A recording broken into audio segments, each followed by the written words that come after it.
Olá, está começando agora o programa Em Pauta, apresentado pela TV Câmara, canal 16 da NET.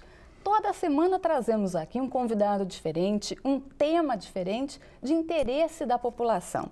Hoje o nosso assunto são os peixes. Vamos saber quais são as pesquisas, quais são os programas que estão sendo desenvolvidos nessa área, de forma especial aqui no Rio Grande do Sul, e saber também como os danos causados por todos nós, por empresas e o descaso muitas vezes do poder público afeta o meio ambiente e afeta toda a vida marinha e toda a fauna. Para isso nós estamos recebendo hoje o professor Uwe Horst Schultz. Ele é pós-doutorado pela Universidade Federal de Santa Catarina, especialista em ecologia de peixes, professor do curso de pós-graduação em biologia da Unicinos.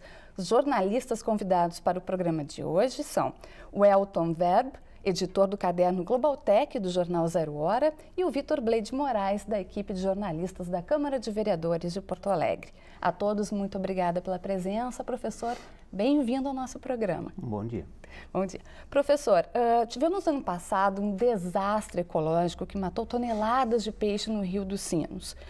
Passados quase 8 meses dessa tragédia, quais são as principais lições que ficam desse triste episódio? A lição principal para mim é que não houve lição. Eu acho que houve pouco aproveitamento em termos de aprendizagem desse evento. Por enquanto, as coisas continuam como continuaram antes desse desastre. Parece que a partir de agora está começando uma movimentação para melhorar a parte da questão principal da bacia, que é o problema do esgoto municipal, mas por enquanto nós não temos indicações para ações concretas. Elton. Professor, é verdade que os peixes estão se tornando todos fêmeas? Bem, essa questão, ela surgiu a partir dos anos 90, primeiro na Inglaterra. Isso não é o nosso problema principal aqui. Não é. Não é. Na Inglaterra foi constatada que uma boa parte dos peixes sofre um desequilíbrio ecológico porque existiam concentrações de estrógeno muito altas na água que causou uma modificação na fertilidade dos peixes. Esse estrógeno é procedente dos anticoncepcionais? Sim, exatamente. Né? Causou uma reversão do sexo dos machos, por exemplo. Então, tinha algumas espécies onde os machos dos peixes começaram a produzir ovos. O senhor falou que esse não é o nosso problema aqui.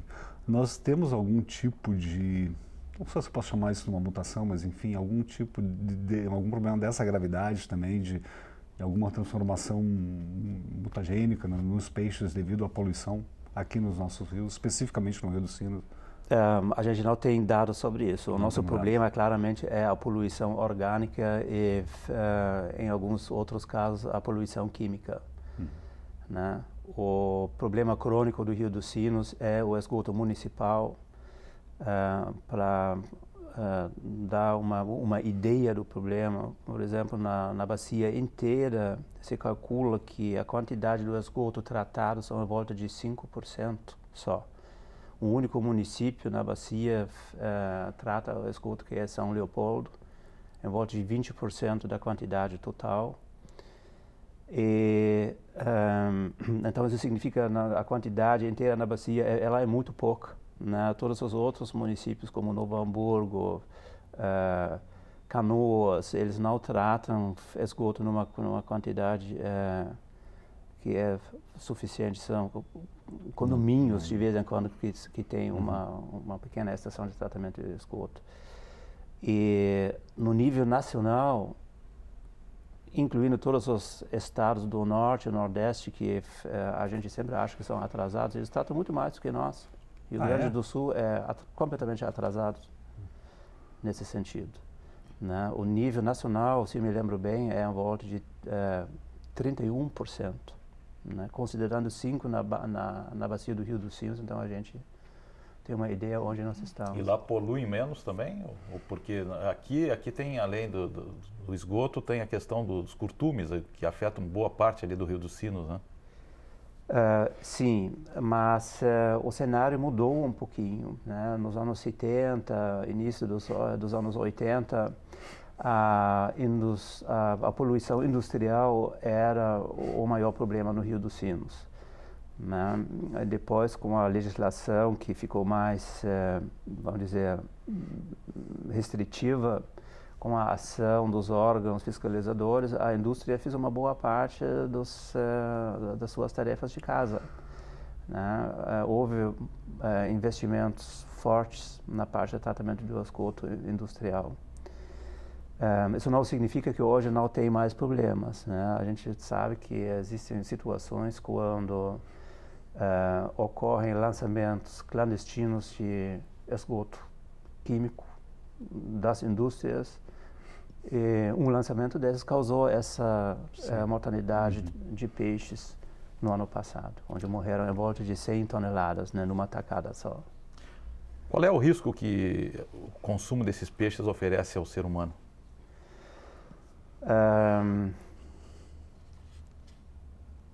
Eu não comeria esse peixe, para responder francamente a sua pergunta.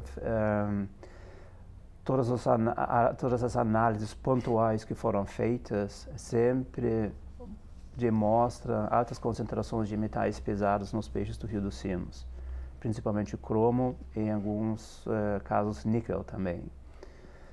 E a última análise que foi feita pela Prefeitura de São Leopoldo, depois do desastre, mostrou um valor de cromo mais do que 100 vezes acima do nível aceitável para alimento.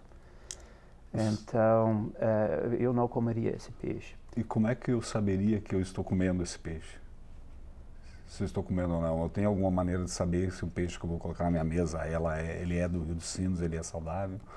Existe pouca probabilidade que ele venha do Rio dos Sinos, porque a pesca profissional no Rio dos Sinos, ela não é muito expressiva. Não.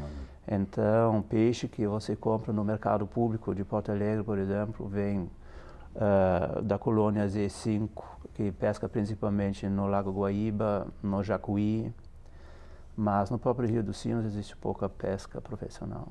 O senhor é especialista no Rio dos Sinos, mas o senhor tem alguns dados, por exemplo, sobre o Guaíba, de onde a população aqui de Porto Alegre tira sua água para beber, inclusive o peixe que se alimenta?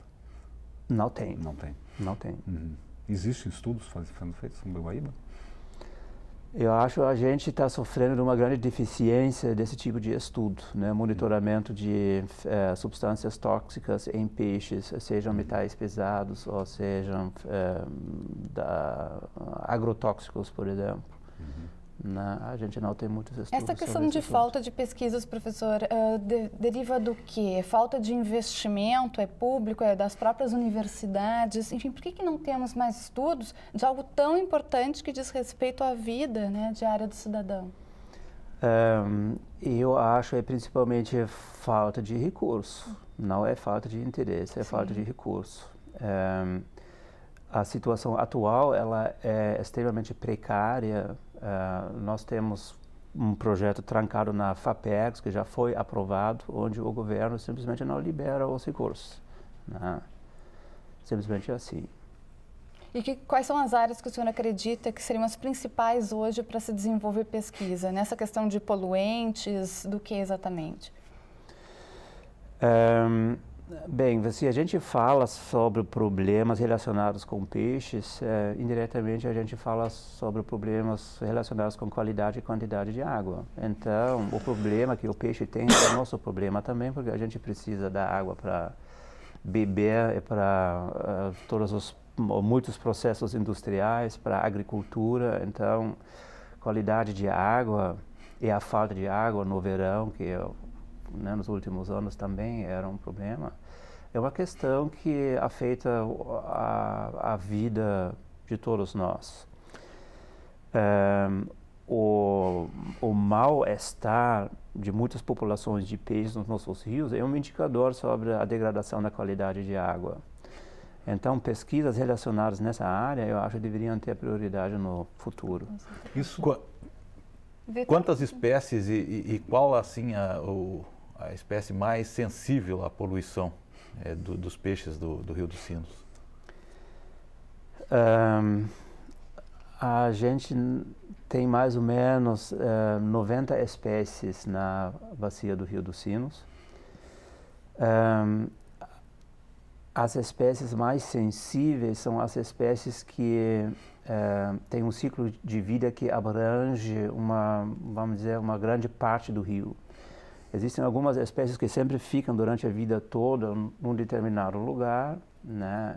Desovam lá, os alevinos se desenvolvem, os peixes maduros ficam lá numa área relativamente restrita, mas aqueles que são de Piracema, como se diz, peixes migradores como o dourado, a piava, grumatã, eu acho que são aqueles que sofrem mais. O senhor tem um trabalho com dourados, né? Inclusive com rastreamento por rádio das espécies, de espécimes especificamente. O senhor poderia falar um pouco mais desse trabalho, como é que ele foi, em pé que ele está, que conclusões ele já chegou, Sim. Ele já levou? O projeto Dourado foi uma cooperação com o Comitê Sinos, que é o comitê gerenciador das águas da bacia do Rio dos Sinos. A concepção principal foi um projeto de educação ambiental, mais do que ecologia de peixes. A ideia foi de transportar os resultados da pesquisa científica para a educação ambiental, usar a pesquisa científica como ferramenta de motivação. Isso se deu através da biotelemetria, que era uma tecnologia relativamente nova nessa época. Até hoje ela é nova no Brasil. Então a gente rastreava animais dourados no Rio dos Sinos, implantando pequenos radiotransmissores nos peixes e constantemente emitiam sinais de rádio. Então dessa forma foi possível de seguir as migrações, os movimentos de dourados marcados no Rio dos Sinos. Só para curiosidade, qual é a área de abrangência do dourado? Ele vai até que trechos do rio? Ele vai de São Leopoldo até Caraá. Caraá é nascentes quase. Quase nascentes. Ou seja, ele migra a extensão toda do rio praticamente. Quase todo o rio, né? E então, usando essa pesquisa, a gente mobilizou a rede de educação ambiental do Comitê Sinos, que abrange também a bacia inteira. Eles têm, eu acho, umas 12 escolas envolvidas numa rede de educação ambiental que vai de Canoas até Caraá também. E então todos os alunos envolvidos nesse projeto, eles aprenderam como é o ciclo da vida do dourado, quais são os problemas dessa espécie no Rio dos Sinos, como a qualidade de água afeta a sobrevivência dessa espécie. E aprendeu também que o problema que o dourado tem para sobreviver são os nossos problemas também, né? Má qualidade de água na bacia. Tem chovido bastante, isso tem ajudado a recuperação dos rios? Com certeza, com certeza. O maior problema sempre ocorre durante o verão, quando o nível da água é baixa, né? E o efeito de diluição também é baixo, né? Porque a quantidade do esgoto sempre é igual. Então, durante o verão, com temperaturas altas, nível do rio baixo, a gente sempre enfrenta os maiores problemas. Recentemente foi publicada uma reportagem no jornal aqui de Porto Alegre, dizendo que os pescadores estão com graves problemas, que as redes estão vazias. Qual é a perspectiva daqui para o futuro?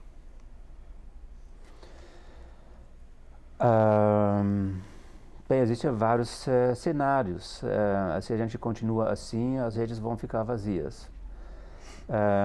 Se nós conseguimos resolver, pelo menos parcialmente, a questão do esgoto, as perspectivas são extremamente favoráveis, porque o Rio dos Sinos tem, ao contrário de outros rios no Rio Grande do Sul, algumas particularidades. Uma delas é que a estrutura dele é intacta ainda, né? O Rio dos Sinos ele não tem barragens, ele não sofre por retificações. Existem ainda áreas extensas de banhados, que são a base de alimentação de alvinos de peixes, né? É lá onde se desenvolvem os jovens. Então, se nós conseguimos melhorar a qualidade de água, eu acho a situação da quantidade dos peixes pode ser revertida.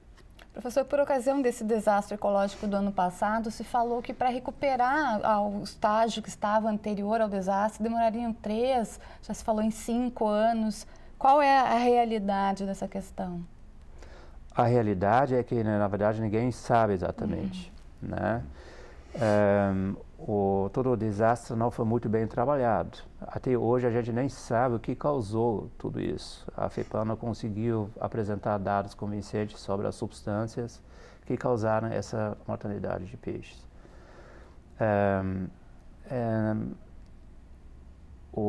E a recuperação dos estoques, dependendo de outros eventos que poderiam acontecer, pode, sei lá, uma recuperação pode ocorrer em 5 anos, em 10 anos, nunca, ou em 2 anos. Né? Se a situação realmente melhora, se a qualidade de água melhora, eu acho que em 2, 3 anos a gente consegue reverter a situação. Professor, o senhor falou que o grande problema no Rio nos anos 70, 80 era a poluição industrial, especificamente curtumes e no momento o grande problema são os esgotos. Houve um esforço nos anos 70, 80, com legislação ambiental inclusive, que conseguiu coibir isso um pouco. O que está faltando? É mais difícil coibir, mais caro tratar os esgotos? Cada cidade vai ter que fazer um investimento talvez até maior do que o próprio orçamento da cidade. Qual é a dificuldade das cidades, tratarem seus esgotos de uma maneira adequada?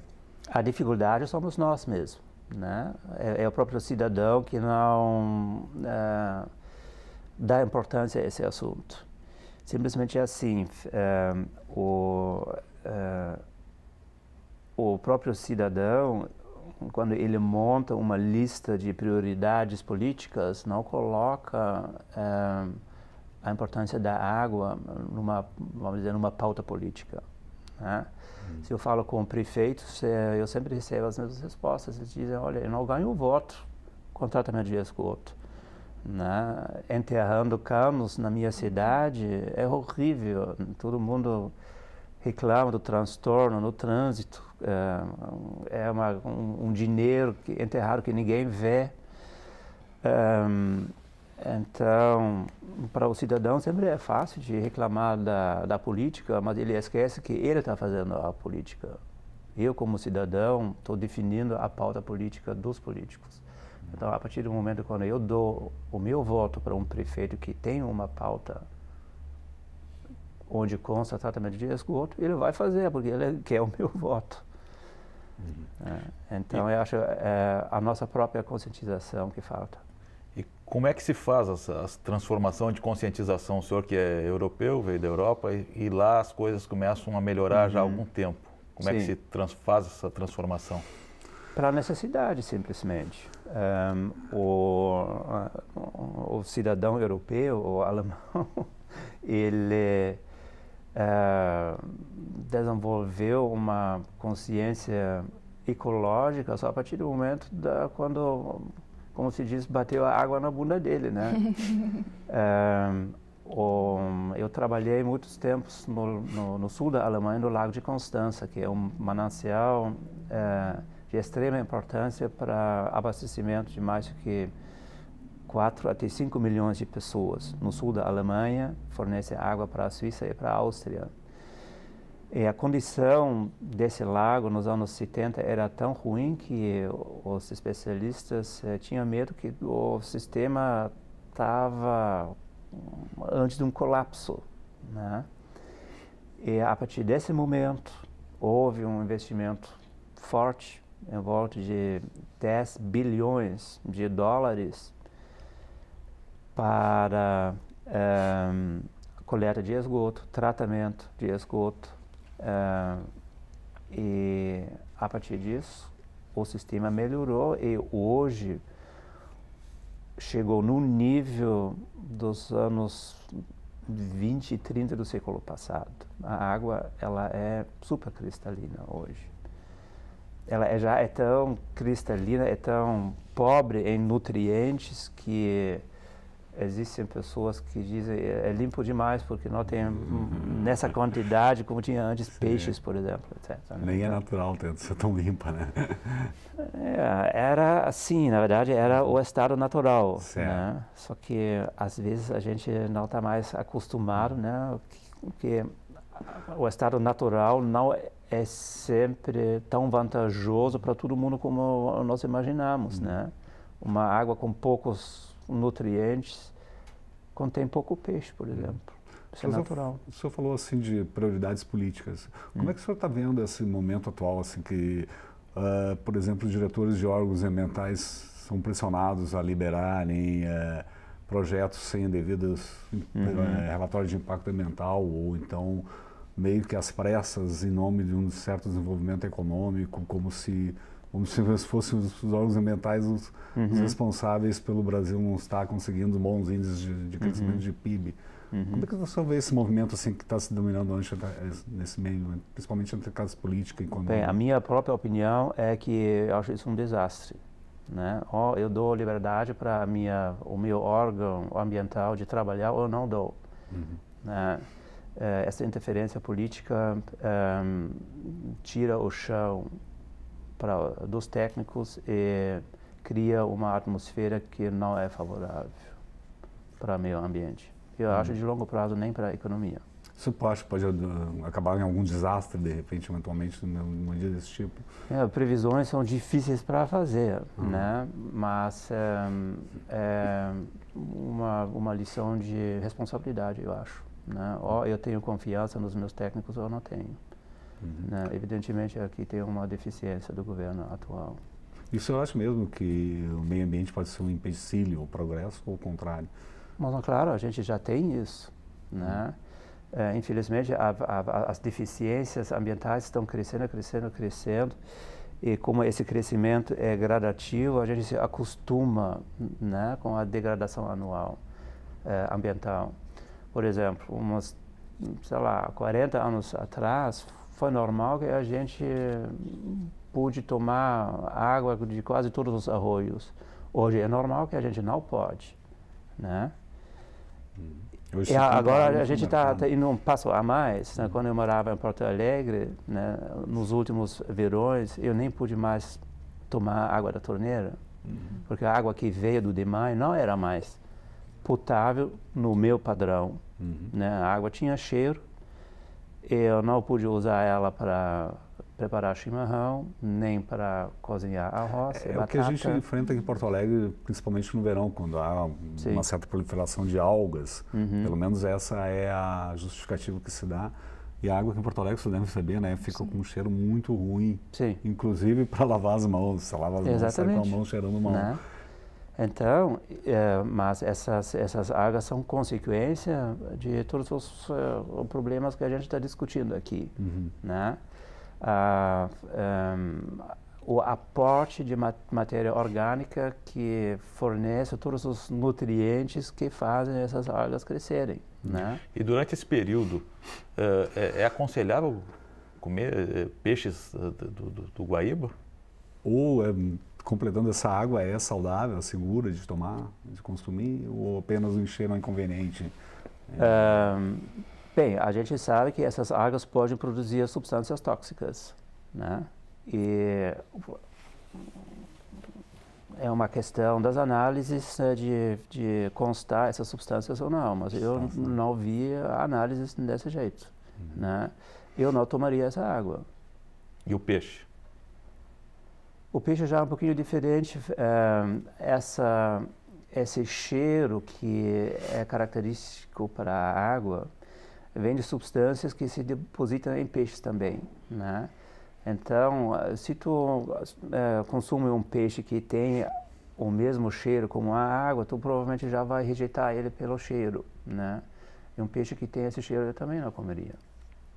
Dos peixes que nós temos aqui no Rio Grande do Sul, nos rios do Rio Grande do Sul, quais são assim os mais saudáveis para o ser humano, que contenha ômega 3, que tenha quais os mais ricos em vitaminas? Também, olha, não sei dizer. Ômega 3 é uma substância que se encontra principalmente em peixes que vivem em água fria e água salgada. Água marinha. Salmão, e tem outras espécies que contêm ômega 3. Então, na verdade, não sei se os nossos peixes têm ômega 3 em quantidades, vamos dizer, significativas, né? Não sei. Professora, a gente vê um cenário, imagina a pessoa que está em casa assistindo o nosso programa, ela vê um cenário muito negativo, né? A gente vê a falta de investimentos do governo, a gente vê a falta de conscientização da sociedade, a falta de pesquisas nessa área. Quer dizer, tem alguma coisa positiva, alguma pesquisa em termos, talvez não de Rio Grande do Sul,